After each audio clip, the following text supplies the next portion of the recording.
주보에는 독신 생활에서 오는 유익 이렇게 제목을 정했는데요. 설교를 준비하면서 좀 더 포괄적인 제목으로 좀 바꾸었습니다. 그래서 바꾼 제목은요, 이렇게 살아가라 라는 제목으로 좀 포괄적인 내용을 좀 같이 나누려고 하는데요.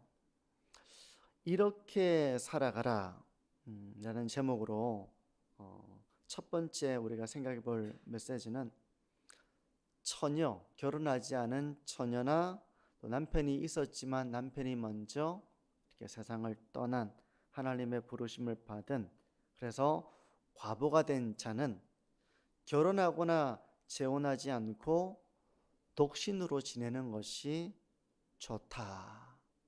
사도가 그렇게 말하고 있는 것입니다.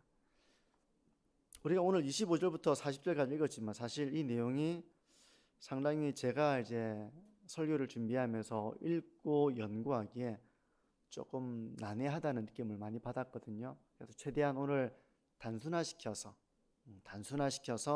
이 내용을 좀 살펴보려고 하는데, 첫 번째는 독신으로 지내는 것이 좋다는 것입니다.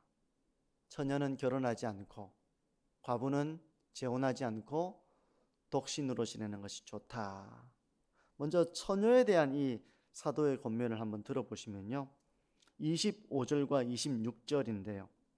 처녀에 대하여는 내가 주께 받은 계명이 없으되 주의 자비하심을 받아서 충성스러운 자가 된 내가 의견을 말하노니 내 생각에는 이것이 좋으니 곧 임박한 환난으로 말미암아 사람이 그냥 지내는 것이 좋으니라. 혹시 우리 성도님들은 결혼하지 말고 독신으로 지내는 게 좋다, 이런 생각으로 아들과 딸을 향해서 아들아, 가능하면 혼자 지내는 것이 좋다, 이렇게 이야기해 보신 적이 있으십니까? 아마 없으실 것 같아요. 빨리 결혼해야지, 좋은 사람 만나기를 기도하고 가정을 이루어야지, 이렇게 우리가 보통 이야기하지, 사도가 말하는 것처럼 아들아, 가능하면 혼자 사는 게 좋다, 딸아, 너 결혼하지 마, 독신으로 사는 게 더 좋은 거야, 이렇게 얘기하시는 분은 아마도 안 계실 것 같아요. 근데 지금 사도가 처녀에 대해서 말하되 그냥 지내는 것이 좋다, 이렇게 이야기를 하고 있으니 우리가 이 사도의 말을 어떻게 이해하면 좋을까 하는 것입니다. 왜 이러지? 결혼이 안 좋은 건가? 성경은 결혼에 대해서 부정적인 입장을 취하고 있는 건가? 그래서 가능하면 결혼을 하지 않는 것이 더 탁월하고 더 영적이고 더 좋은 것인가? 라고 생각하게 오해하게 만드는 구절이기도 합니다. 근데 성경이 결혼을 부정적으로 혹시 말하는 것을 보셨습니까? 결혼하지 마, 이렇게 말하는 것을 보지는 못하셨겠죠. 오히려 성경은 한 몸을 이루라고 명령을 하고 있습니다. 돕는 배필과 하나님이 짝지어 주신 그 배필과 한 몸을 이루라 라고 하는 것은 하나님의 명령입니다. 하나님이 짝지어 주셨고, 그래서 돕는 배필로 삼고 하나가 되라는 것입니다. 그러니까 성경이 결혼에 대해서 부정적인 어떤 시각을 가지고 있지는 않아요. 또한 우리가 고린도전서 7장에서 살펴본 것처럼 음욕이 부를 듯 한다면 결혼하는 것이 낫다. 그러니까 아무나 독신의 삶을 사는 것은 아니라는 것입니다. 그러므로 여기서 처녀에게 결혼하지 않고 그냥 지내는 것이 좋다라고 하는 것은 보편적인 명령은 아니라는 거예요. 보편적으로 모든 사람에게나 그냥 지내는 것이 낫다라고 적용되는 말씀은 아니라는 것입니다. 하나님이 짝지어 주신 배필이 있고, 그래서 한 몸을 이루라고 명령을 받은 자라면 그 사람은 결혼을 해야 되죠. 하나님이 짝지어 주셨으니까. 그래서 내가 그를 사랑하고 있고 사랑을 받고 있고, 그래서 한 몸을 이루고 가정을 세워나가고 생육하고 번성하는 것에 결혼하는 것이 좋은 것입니다.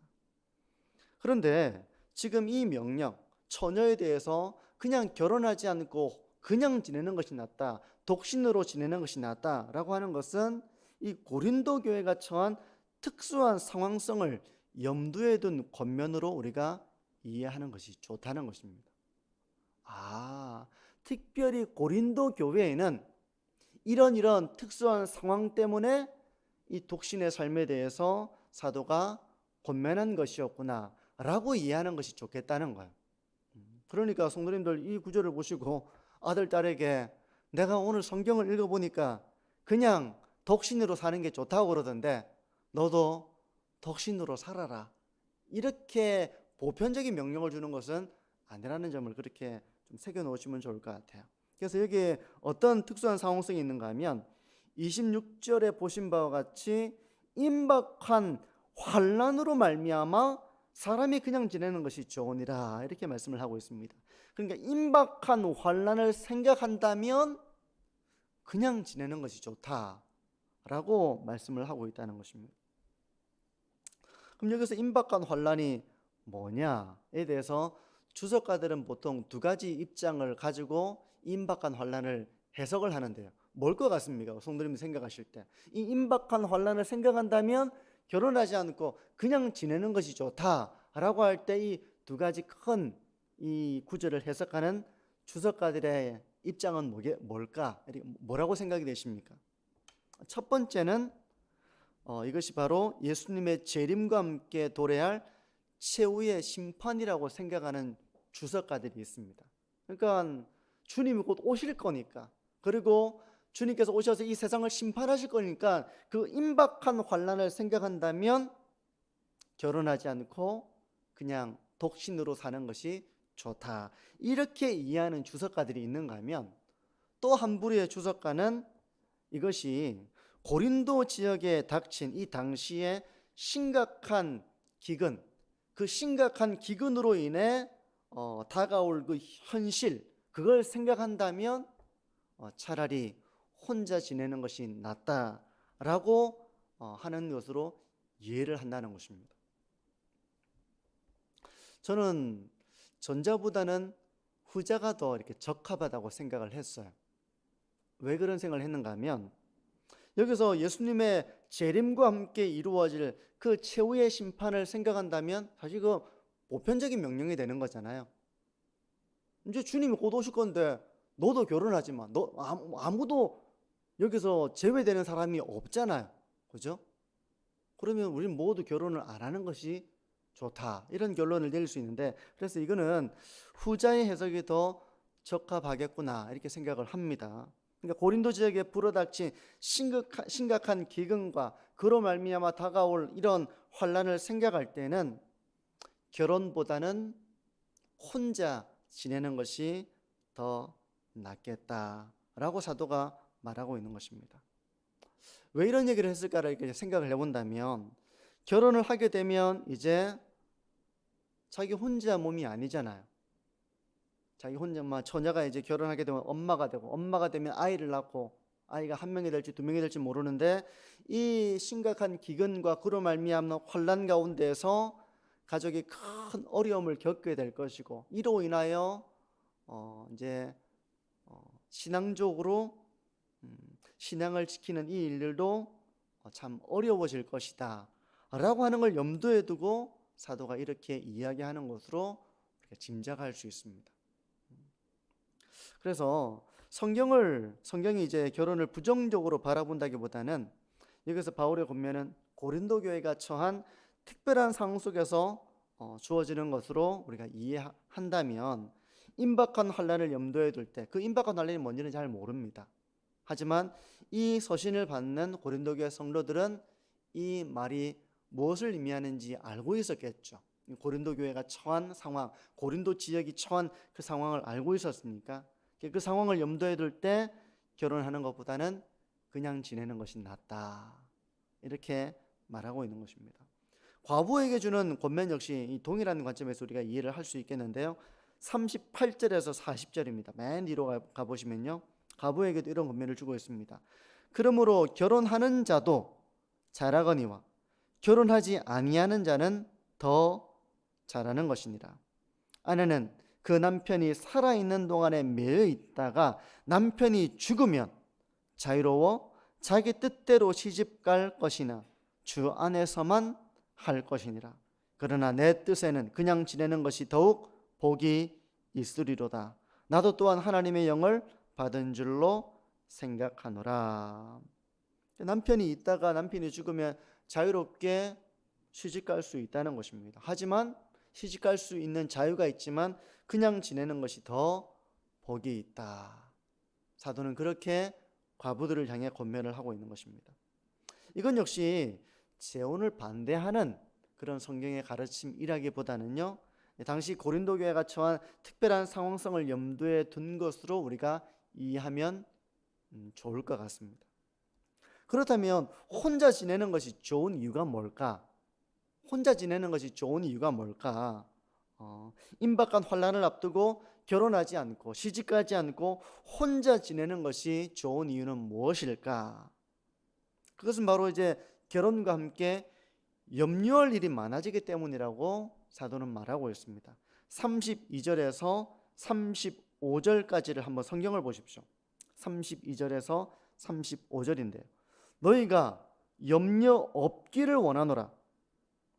장가가지 않은 자는 주의 일을 염려하여 어찌하여야 주를 기쁘시게 할까 하되, 장가간 자는 세상 일을 염려하여 어찌하여야 아내를 기쁘게 할까 하여 마음이 갈라지며, 시집가지 않은 자와 처녀는 주의 일을 염려하여 몸과 영을 다 거룩하게 하려 하되, 시집간 자는 세상 일을 염려하여 어찌하여야 남편을 기쁘게 할까 하느니라.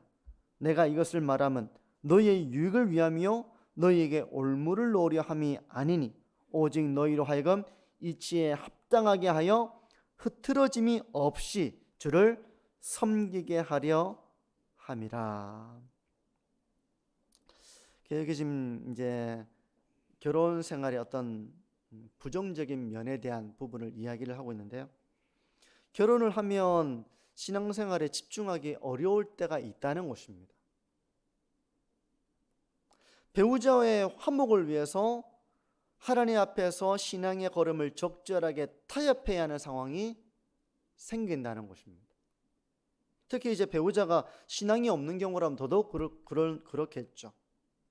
그리고 배우자의 신앙이 약한 경우도 그럴 것입니다.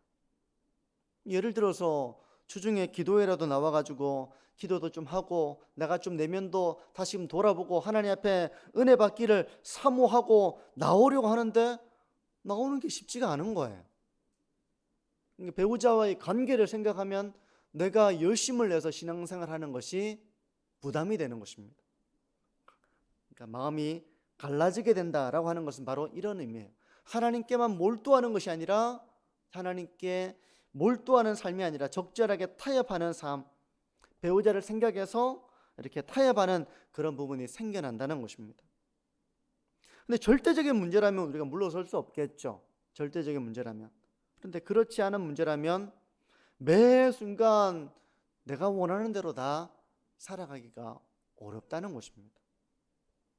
어떻게 하면 배우자의 마음을 상하게 하지 않을까? 어떻게 하면 배우자가 이 해달라고 하는 것을 내가 다 적절하게 하면서도 신앙의 길을 내가 잘 걸어갈 수 있을까? 이렇게 염려하고 몰두하는 삶이 신앙의 열심에서 멀어지게 하기 쉽다는 것입니다.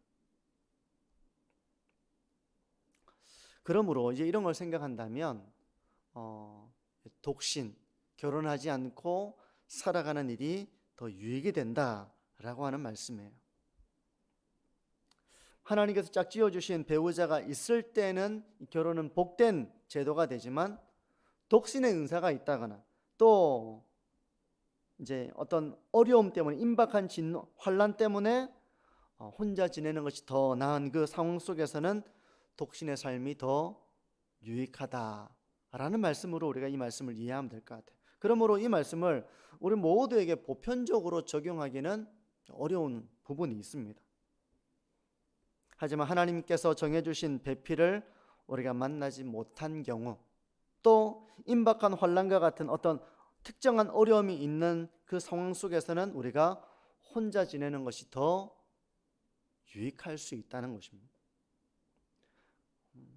그러지 않고서는 결혼이 오히려 우리의 신앙을 약화시키고 하나님보다 배우자와 결혼 생활에서 오는 일들에 대해서 더 관심을 가져서 하나님과 관계에서 멀어지는 그런 일들이 있을 수 있다라는 점을 상기시키면서 이 고린도 교회에 있는 처녀들에게 또 과부들에게 바울이 권면을 하고 있는 것입니다.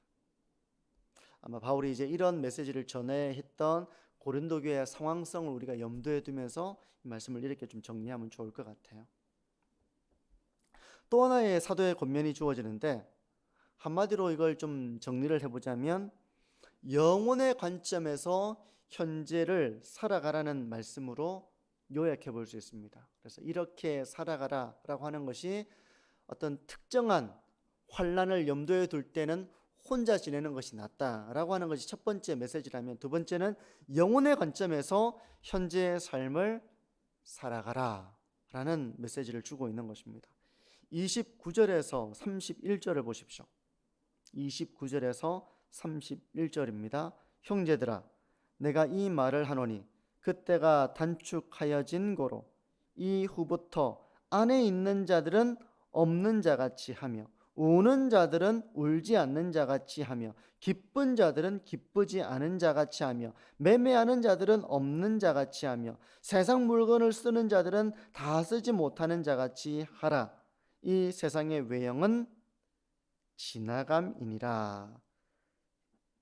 좀 무슨 말인지 좀 어려운 부분이 좀 어렵게 와닿죠. 좀 그렇게 와닿는데 쉽게 이 말씀을 좀 정리해 본다면 종말론적인 삶을 염두에 둘 때 지금 우리가 살아가는 것을 절대화시키지 말고 이게 전부라고 생각하지 말고 이 모든 것들은 영혼의 관점에서 다 지나가고 마는 일들이다 라는 이 말씀으로 현재 주어지는 것들이 너무 기쁘다고 해서 그게 전부가 아니고 슬프다고 해서 그게 전부가 아니고 이 세상의 것들은 다 지나가니 너무 이 순간에 우리가 매몰되어져서 이게 전부라고 여기고 살아가지 말아라 하는 권면으로 우리가 이걸 이해해 보면 좋을 것 같아요.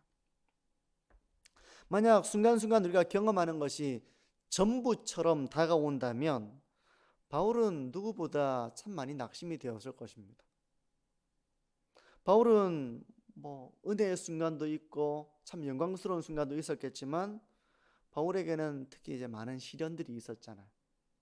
매를 맞기도 했습니다. 감옥에 갇히기도 했습니다. 사람들의 비방을 듣기도 했습니다. 때로는 자기가 개척하고 섬겼던 성도들로부터 공격을 받기도 했습니다. 고린도 교회가 지금 바로 그런 교회 중에 한 교회였어요. 만약에 이것이 전부라면 바울은 정말 좌절했을 것입니다. 너무 좌절되고 상처가 되고 그랬을 거예요. 하지만 이 모든 것들은 지나가는 이 땅의 삶일 뿐이라는 것입니다. 이 세상의 것들은 다 지나가 버리고 영혼의 관점에서는 우리가 지금 살아가는 것이 잠시 잠깐의 일일 뿐이다. 그러니 너무 염려하지 말아라 하는 관점에서 이 말씀을 하고 있는 것입니다. 성도 여러분, 아내가 있건 없건 울던 울음이 나건 울음이 나지 않건 기쁘건 매매를 하건 그렇지 못하건 이런 일들로 인해서 너무 염려하고 고통하고 괴로워하지 말고 그 모든 것들은 영혼의 관점에서 다 지나가는 삶의 한 과정일 뿐이다 라는 그런 권면을 주고 있는 것입니다. 영혼의 관점에서 잠시 지나가는 일로서 현실을 바라보며 너무 내가 이래서 좋고 이래서 슬프고 하는 그런 순간 속에서 그걸 전부와 같이 받아들여서 염려하거나 걱정하거나 이렇게 두려워하거나 슬퍼하거나 그렇게 하지 말고 영혼의 관점에서 현실을 바라보며 소망을 가지고 살아가라. 이런 메시지로 우리가 이 말씀을 이해하면 좋겠습니다. 이 말씀을 제가 하나씩 하나씩 살펴보니까 저도 참 많이 이렇게 이걸 어떻게 정리해서 설교를 하면 좋을까 이런 좀 고민을 많이 했었고요. 그래서 좀 간단하게 이제 처녀와 과부들에게 주는 권면의 말씀, 그리고 어떤 임박한 환란 가운데에서 어떤 걱정하는 삶 가운데 있는 자들에게 이 모든 것들은 지나가는, 영혼의 관점에서는 지나가는 그런 일들이니 너무 그것들로 인하여 염려하고 두려워하지 말아라. 도리어 소망을 가지고 살아가라 라는 메시지로 오늘 말씀을 정리해 보면 좋겠습니다. 이제 말씀을 정리하겠습니다.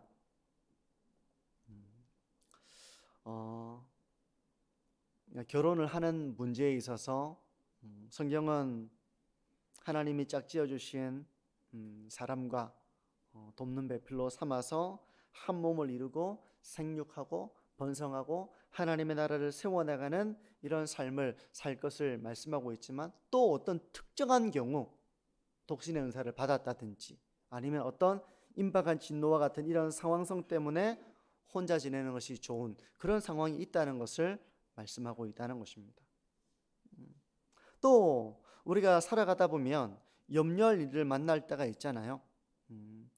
현재에는 그게 너무 큰 문제와 같이 다가와서 우리가 막 때로는 막 가슴이 답답하기도 하고 막 하늘이 무너지는 것 같기도 하고 염려하기도 하고 하지만, 영혼의 관점에서는 그것이 지나가는 그냥 삶의 과정일 뿐이라는 것입니다. 우리 성도님들도 이제 연세가 많으신 분들은 이제 지난 삶을 뒤돌아보면 어린 아이들이나 손주들이나 이렇게 살아가는 걸 보면 그렇게 큰 일이 아닌데 엄청 마음 졸이고 있고 막 전부라고 생각하고 막 하늘이 무너지고 이런 경우를 이제 보실 때가 있을 겁니다. 근데 이제 그 모든 세월을 지나온 이제 지금 우리 성도님들의 입장에서 보게 되면 저건 그렇게 중요한 게 아닌데 참 그렇게 말해주고 싶지만 또 그 나이의 상황 속에서는, 또 그 젊은 상황 속에서는 또 그게 그렇게 마음에 와닿지는 못한 그런 경우들이 있잖아요. 하나님의 관점에서 이 모든 것들은 그냥 우리의 영혼의 관점에서 지나가는 하나의 일이라는 것을 기억하면서 너무 그것 때문에 염려하고 두려워하고 하지 말고 잘 인내하고 소망을 품고 또 하나님의 때를 기다리라 라는 말씀으로 우리가 이 말씀을 우리 삶 가운데 적용해 보면 좋겠습니다. 성도 여러분, 지금 우리 성도님들을 되게 염려하게 하는 일들은 무엇입니까? 나중에 지나보면 별 문제 아니었다라고 생각이 되실 겁니다. 근데 지금 이 순간에는 그게 나에게 너무 크게 와닿아서 내가 막 신경을 쓰고 막 속병이 생기기도 하고 막 두렵기도 하고 그럴 수도 있겠죠.